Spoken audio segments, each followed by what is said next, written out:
ഏശയ്യാ 30-ാം അധ്യായം. സഹായത്തിന് ഈജിപ്തിലേക്ക്. കർത്താവ് അരുളിച്ചെയ്യുന്നു, എന്റേതല്ലാത്ത പദ്ധതികൾ നടപ്പിലാക്കുകയും എനിക്ക് അഹിതമായ സഖ്യം ഉണ്ടാക്കുകയും ചെയ്ത് പാപം കുന്നുകൂട്ടിയ അനുസരണമില്ലാത്ത സന്തതികൾക്ക് ദുരിതം. അവർ എന്റെ ആലോചന ആരായാതെ ഈജിപ്തിലേക്ക് പോയി ഫറവോയെ അഭയം പ്രാപിക്കുകയും ഈജിപ്തിന്റെ തണലിൽ സങ്കേതം തേടുകയും ചെയ്തു. അതിനാൽ ഫറവോയുടെ സംരക്ഷണം നിങ്ങൾക്കു ലജ്ജയും ഈജിപ്തിന്റെ തണലിലെ സങ്കേതം നിങ്ങൾക്ക് അപമാനവും ആകും. അവന്റെ ഉദ്യോഗസ്ഥന്മാർ സോവാനിലും നയതന്ത്ര പ്രതിനിധികൾ ഹാനെസിലും എത്തിയിട്ടും നിങ്ങൾ നിഷ്പ്രയോജനമായ ഈ ജനത നിമിത്തം അപമാനിതരായി. സഹായമോ നേട്ടമോ അല്ല അവർ മൂലം ലഭിച്ചത്, ലജ്ജയും അപമാനവും മാത്രം. നെഗബിലെ വന്യമൃഗങ്ങളെക്കുറിച്ചുള്ള അരുളപ്പാട്. കഷ്ടതയും കഠിനവേദനയും നിറഞ്ഞ ദേശത്തിലൂടെ സിംഹവും അണലിയും പറക്കുന്ന സർപ്പവും ഇറങ്ങിവരുന്ന ദേശത്തിലൂടെ അവർ കഴുതപ്പുറത്ത് സമ്പത്തും ഒട്ടകപ്പുറത്ത് വിലയുറ്റ വിഭവങ്ങളും തങ്ങൾക്ക് ഉപകരിക്കാത്ത ഒരു ജനതയ്ക്കു വേണ്ടി കൊണ്ടുപോകുന്നു. ഈജിപ്തിന്റെ സഹായം വ്യർത്ഥവും നിഷ്ഫലവുമാണ്. അതിനാൽ ഞാൻ അവളെ നിശ്ചലയായി ഇരിക്കുന്ന റാഹാബ് എന്ന് വിളിച്ചു. അവിശ്വസ്തജനം.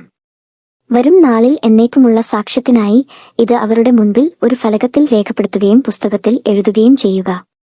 എന്തെന്നാൽ അവർ കലഹിക്കുന്ന ജനവും വ്യാജം പറയുന്ന മക്കളും കർത്താവിന്റെ ഉപദേശം ശ്രവിക്കാത്ത സന്തതികളും ആണ്. ദർശിക്കരുത് എന്ന് ദീർഘദർശികളോടും ശരിയായിട്ടുള്ളതു ഞങ്ങളോട് പ്രവചിക്കരുത്, മറിച്ച് കേൾക്കാൻ ഇൻപമുള്ളതും മിഥ്യയായിട്ടുള്ളതും മാത്രം പറയുക. നേർവഴി വിട്ടുപോവുക, മാർഗത്തിൽ നിന്നു പിന്തിരിയുക. ഇസ്രായേലിന്റെ പരിശുദ്ധനെപ്പറ്റി ഇനി ഒന്നും ഞങ്ങൾക്ക് കേൾക്കേണ്ടതില്ല എന്ന് പ്രവാചകരോടും അവർ പറയുന്നു. അതിനാൽ ഇസ്രായേലിന്റെ പരിശുദ്ധൻ അരുളിച്ചെയ്യുന്നു, നിങ്ങൾ ഈ വചനം തിരസ്കരിക്കുകയും മർദ്ദനത്തിലും വൈകൃതത്തിലും വിശ്വസിക്കുകയും അവയിൽ ആശ്രയിക്കുകയും ചെയ്യുന്നതിനാൽ ഈ അകൃത്യം നിങ്ങൾക്ക് തകർന്നു വീഴാറായി തള്ളി നിൽക്കുന്ന ഉയർന്ന മതിലിലെ വിള്ളൽ പോലെയായിരിക്കും. അതു നിർദ്ദയം അടിച്ചുടച്ച കുശവന്റെ കലം പോലെ ആയിരിക്കും.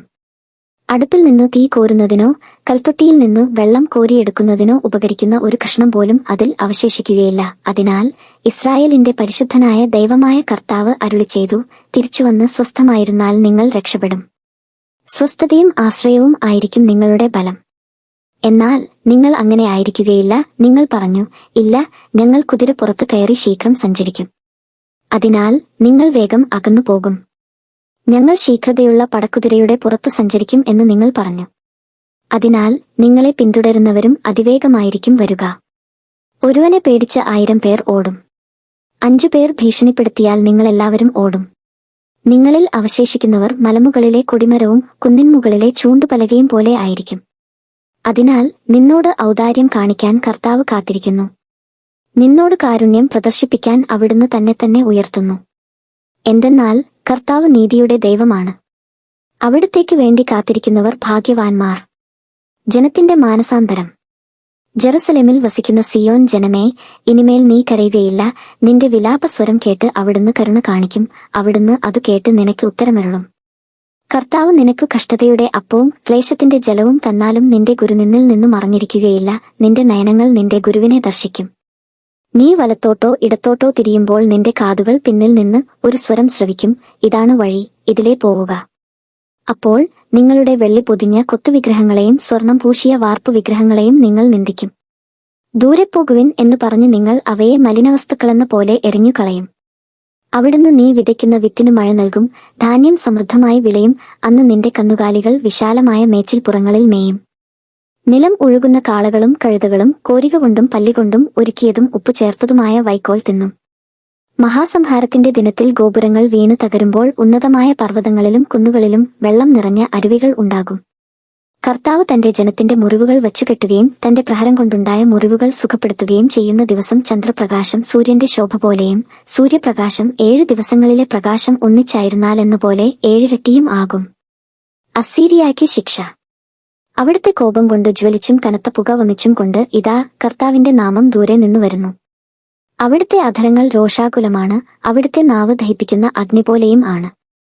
കവിഞ്ഞൊഴുകുന്നതും കഴുത്തുവരെ എത്തുന്നതുമായ നദിക്ക് തുല്യമാണ് അവിടുത്തെ ശ്വാസം. അത് ജനതകളെ നാശത്തിന്റെ അരിപ്പയിൽ അരിക്കുന്നു, അവരുടെ താടിയെല്ലിൽ വഴിതെറ്റിക്കുന്ന കടിഞ്ഞാൻ ബന്ധിക്കുന്നു.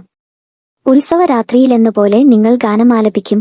ഇസ്രായേലിന്റെ രക്ഷാശിലയായ കർത്താവിന്റെ പർവ്വത്തിലേക്ക് കുഴൽനാദത്തിനൊത്തു പോകുമ്പോഴെന്ന പോലെ നിങ്ങൾ ഹൃദയത്തിൽ ആനന്ദിക്കും. ഉഗ്രകോപത്തിലും ദഹിപ്പിക്കുന്ന അഗ്നിജ്വാലയിലും ഇടിമുഴക്കത്തിലും കന്മഴയിലും കർത്താവ് പ്രഹരിക്കാൻ കരം വീശുന്നതു നിങ്ങൾ കാണുകയും അവിടുത്തെ ഗംഭീര ശബ്ദം നിങ്ങൾ കേൾക്കുകയും ചെയ്യും. കർത്താവ് തന്റെ ദണ്ടുകൊണ്ട് പ്രഹരിക്കുമ്പോൾ അവിടുത്തെ സ്വരം കേട്ട് അസ്സീരിയർ ഭയവിഹയിലരായിത്തീരും. ശിക്ഷാദണ്ഡുകൊണ്ട് കർത്താവ് അടിക്കുന്ന ഓരോ അടിയോടും കൂടെ തപ്പിന്റെയും കിന്നരത്തിന്റെയും നാദം ഉയരും. കരം ചുഴറ്റി അവിടുന്ന് അവരോട് യുദ്ധം ചെയ്യും. ദഹിപ്പിക്കാനുള്ള സ്ഥലം പണ്ടേ ഒരുക്കിയിട്ടുണ്ട്. രാജാവിനു വേണ്ടിയാണ് അത് ഒരുക്കിയിരിക്കുന്നത്. അതിന്റെ ചിത ആഴമേറിയതും വിസ്താരമുള്ളതുമാണ്. അഗ്നിയും വിറകും ധാരാളം കരുതിയിട്ടുണ്ട്. കർത്താവിന്റെ നിശ്വാസം ഒരു ഗന്ധക നദി പോലെ അതിനെ ജ്വലിപ്പിക്കുന്നു.